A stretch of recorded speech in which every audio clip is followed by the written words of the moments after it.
নজদি, তাইমি, ওয়াহাবিরা নতুন একটা দাওয়াত নিয়ে উপস্থিত হয়েছে। ইসলামের ভিতরে নতুন একটা জিনিস, নতুন কিছু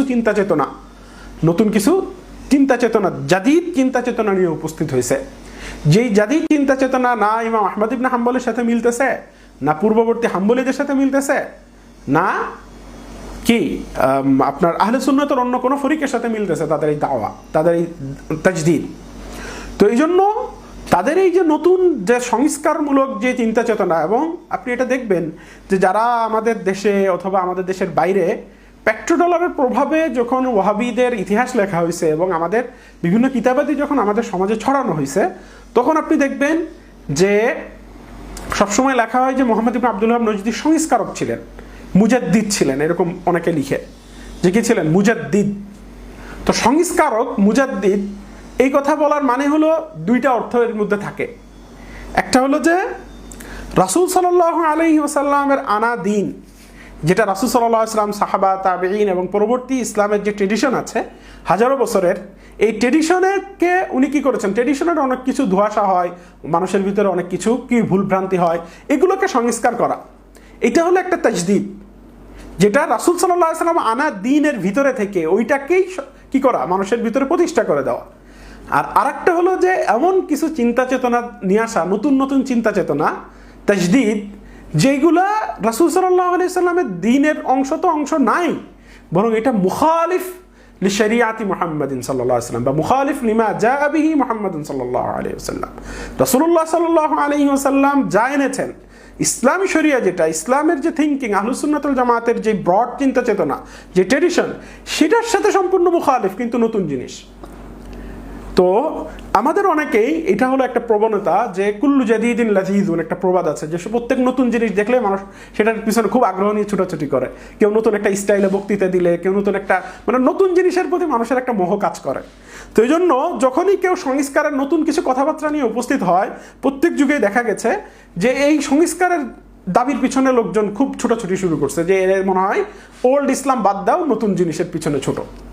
তো এই জন্য সংস্কারের কথা দেখলেই বা সংস্কারের কাউকে মুজাদ্দিদ বললে বা উনি তাজদীদ করেছেন এরকম চিন্তা চেতনা দেখলেই আমাদের তার পিছনে ছোটার অর্থ নেই। কেন? কারণ হলো আমাদেরকে তার হাকিকত যাচাই করে তারপরে ছুটতে হবে। আজকে ধরেন যারা হিজবুত তাওহীদ, এরা এরকম অনেক সংস্কারের কথা বলতেছে যে আসলে ইসলাম আসলে উলামা ইকরামের কাছে নাই, বর্তমানে নাই, আমরা তোমাদেরকে যে ইসলাম শেখাবো সেটা আসলে ইসলাম। তো এরাও তো সংস্কারের কথা, এরাও তো দ্বীনের ভিতরে তাজদীদের, ইসলামের ভিতরে তাজদীদের কায়েল, তাজদীদের প্রবক্তা। কিন্তু এদের তাজদীদ কি? মুখালিফ লি শরিয়া, মুখালিফ লিল ইসলাম, মুখালিফ মা কানা মা আলাইহি রাসূলুল্লাহ সাল্লাল্লাহু আলাইহি ওয়াসাল্লাম ওয়া আসহাবুহু। এই হিজবুত তাওহীদ বলেন বা এরকম যে তাজদীদ, এটা তাজদীদ না, এটা তাহরিফ। এটা কি? যদিও এটার নাম মনে হচ্ছে, বাহ্যিকভাবে মনে হচ্ছে যে এরা দ্বীনের ভিতরে তাজদীদ করতেছে, কিন্তু বাস্তবে আসলে এটা তাজদীদের রূপে নতুন চিন্তা চেতনা ঠিক, কিন্তু এটা হলো তাহরিফ। এটা কি? তাহরিফ। তো এই জন্য অনেকেই আছে যে মুজাদ্দিদ, তাজদীদ, সংস্কারক এরকম দাবি করেছে, অনেক নতুন নতুন ফিলসফি, নতুন নতুন দর্শন, নতুন নতুন চিন্তা চেতনা ইসলামের ভিতরে এনেছে, এবং পরবর্তী অনেকেই তাদের এই নতুন জিনিসের মোহে, অনেকের ভিতরে নতুন জিনিসের প্রতি একটা মোহ কাজ করে কি, তো এই মোহের পিছনে তাদের পিছনে ছুটে তাদেরকে মুজাদ্দিদ হিসেবে উপস্থাপন করে বিশাল একটা কিছু তৈরি করে ফেলছে। তো ইবনে আব্দুল ওয়াহাবের ক্ষেত্রে সেম জিনিসটা হয়েছে। ইবনে আব্দুল ওয়াহাব যে চিন্তা চেতনা নিয়ে আসছেন, এখানে লেখক স্পষ্ট করে দিয়েছেন যে এটা কার সাথে মিলতেছে না? আহমদ ইবনে হাম্বল রাহিমাহুল্লাহর সাথে মিলতেছে না, বরং অধিকাংশ হাম্বলীরা বলতেছে যে এটা আমাদের চিন্তা চেতনা না, বরং তাদের থেকে তাদেরকে নিজেদেরকে সম্পর্ক ছেদ করে দিচ্ছেন। তো তার মানে এরা নতুন জিনিস আনছে, এই নতুন জিনিস কারোর সাথে যাচ্ছে না, হানাফিদের সাথে যাচ্ছে না, মালিকিদের সাথে যাচ্ছে না, শাওয়াফিদের সাথে যাচ্ছে না। হাম্বলীরা বলতেছে আমরা এরা আমাদের পরিচয় এরা নিচ্ছে, আমাদের লেভেল লাগাচ্ছে, ব্র্যান্ড ইউজ করতেছে আহমদ ইবনে হাম্বলের, but they are not humbly in reality. তো এটা যখন বাস্তব, তখন এরা কি নতুন জিনিস নিয়ে আসছে। এখন কুল্লু জাদিদিন লাযীযুনের মতো ইবনে আব্দুল ওয়াহাবের এই তাজদীদকে যদি আমরা মনে করি যে না এটা তো বিশাল সংস্কার ছিল, এটা মনে করলে ভুল হবে। কেন? কারণ হলো উসুলান ওয়া তাতবিকান, চিন্তা চেতনার দিক থেকে ইবনে আব্দুল ওয়াহাব যা নিয়ে আসছেন, এই চিন্তা চেতনাটা পুরোপুরি আহলুস সুন্নাত ওয়াল জামাত বা ইসলামের যেই 1200-1300 বছরের যে ট্রেডিশন, সেই ট্রেডিশনের সাথে যায় না। এটা সম্পূর্ণ ইসলামী ট্রেডিশনের বিপরীত তার চিন্তা চেতনা ছিল। এটা গুরুত্বপূর্ণ একটা বিষয়। এক। 2 নম্বর হলো যে ইবনে আব্দুল ওয়াহাব এই চিন্তা চেতনা প্রথমত উসুলি ভুল, দুই নম্বর হলো ইবনে আব্দুল ওয়াহাব যখন এই চিন্তা চেতনা ইস্টাবলিশ করার যে ওয়েটা এখতিয়ার করেছেন, যেই পদ্ধতি অবলম্বন করেছেন, মুসলমানদের রক্ত হালাল করে, তাদের সম্পদ হালাল করে যুদ্ধ বিগ্রহের যে পথ ও পদ্ধতি নিয়েছেন, সেটা পুরোপুরি আহলে সুন্নাত তো দূরে থাকে, এটা সরাসরি খারিজিদের পথ। এটা খারিজিদের চিন্তা চেতনা, যেটা ইবনে আবিদিন শামী একটু আগেই বললেন রদ্দুল মুখতার 4 নম্বর খণ্ডে 262 নম্বর পৃষ্ঠায়, যে এটা কারা, এরা খারিজিদের চিন্তা চেতনা, নিজেদেরকে মুসলিম মনে করে আর অন্যদেরকে মুশরিক মনে করে, মুসলমানদের কি করে আহলুস সুন্নাহ এবং তাদের উলামা ইকরামের রক্তকে হালাল করে। তো এই জন্য ইবনে আব্দুল ওয়াহাবের চিন্তা চেতনাকে সংস্কার দাবি করা, ইসলামের সংস্কার যেটা, ইসলামের যে গ্রহণযোগ্য সংস্কার যেটা, আমরা রাসূল সাল্লাল্লাহু আলাইহি ওয়াসাল্লামের একটা হাদিস থেকে ওইটা বোঝা যায় যে আল্লাহ সুবহানাহু ওয়া তাআলা কি করবেন, প্রত্যেক শতকে এমন কিছু লোককে বের করবেন বা এমন একজন লোককে বের করবেন যারা কি করবেন, ওই শতকের মুসলমানদের দ্বীনের বিষয়গুলোকে কি করবেন, তাজদীদ করবেন। হ্যাঁ, তো দ্বীনের বিষয় কোন দ্বীন?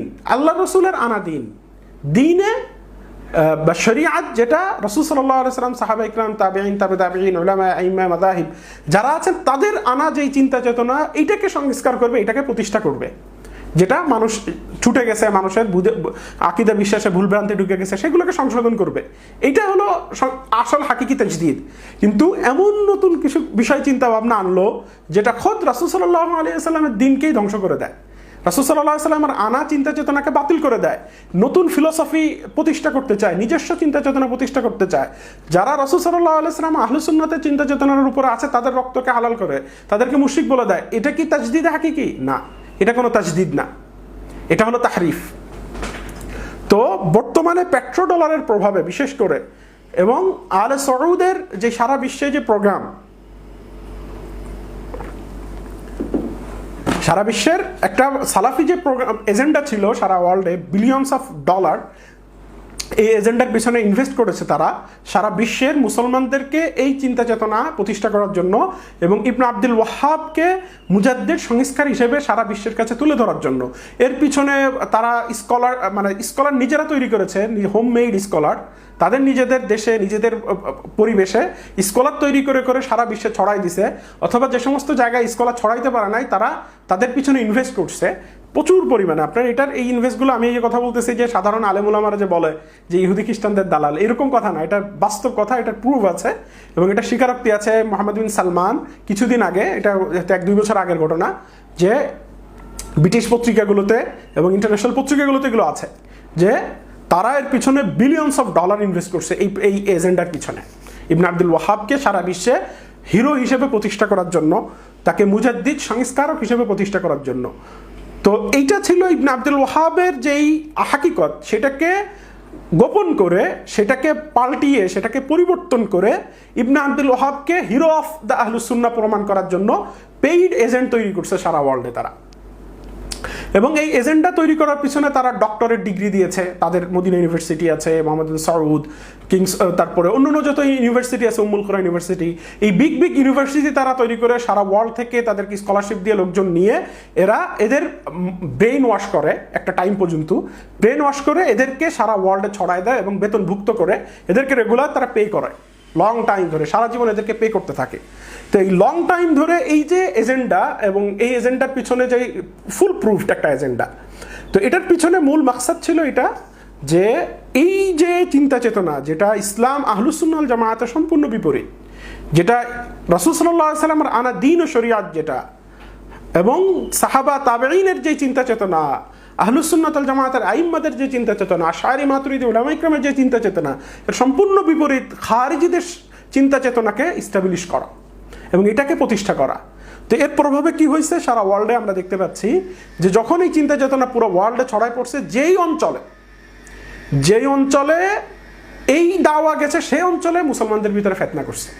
আপনি জাস্ট এই হিস্টোরিটা পড়বেন, এটা শুধু বর্তমানে যেহেতু ইন্টারনেটের যুগ আর প্রচুর মানুষজন এখন পড়াশোনা করে, অনলাইনে পড়াশোনা করে, এবং তাদের আলহামদুলিল্লাহ অনেকেই অনেক শিক্ষিত, এখন যে কোনো রিসোর্স থেকে তারা এগুলো কালেক্ট করতে পারে। জাস্ট মিয়ারলি আমার কথার উপরে, আমি যেটা বলতেছি এটার উপরে অন্ধভাবে মেনে নেওয়ার কোনো দরকার নেই।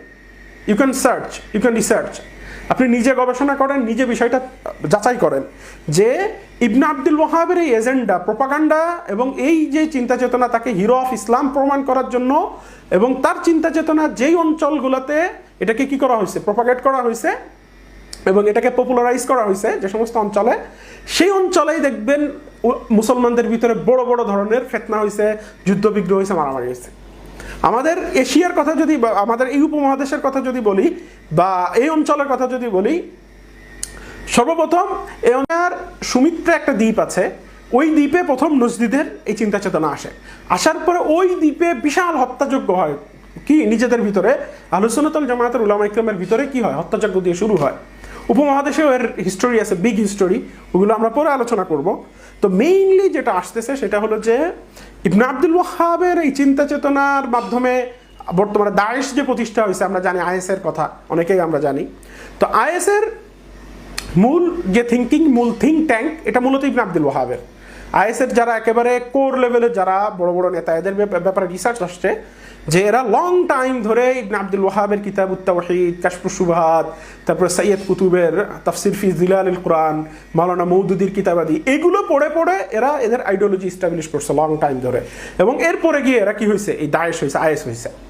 তো এই জন্য দায়েশ বলেন, তারপরে যত উগ্র সংগঠন আছে বর্তমানে, সবগুলোর পিছনে মূল থিঙ্ক ট্যাঙ্ক হিসেবে এই ইবনে আব্দুল ওয়াহ্হাবের এই খারিজি চিন্তা চেতনা এবং আহলুস সুন্নাহ ওয়াল জামায়াতের বহির্ভূত যে চিন্তা চেতনা, এটার পিছনে মেইন একটা ভূমিকা হিসেবে কাজ করতেছে।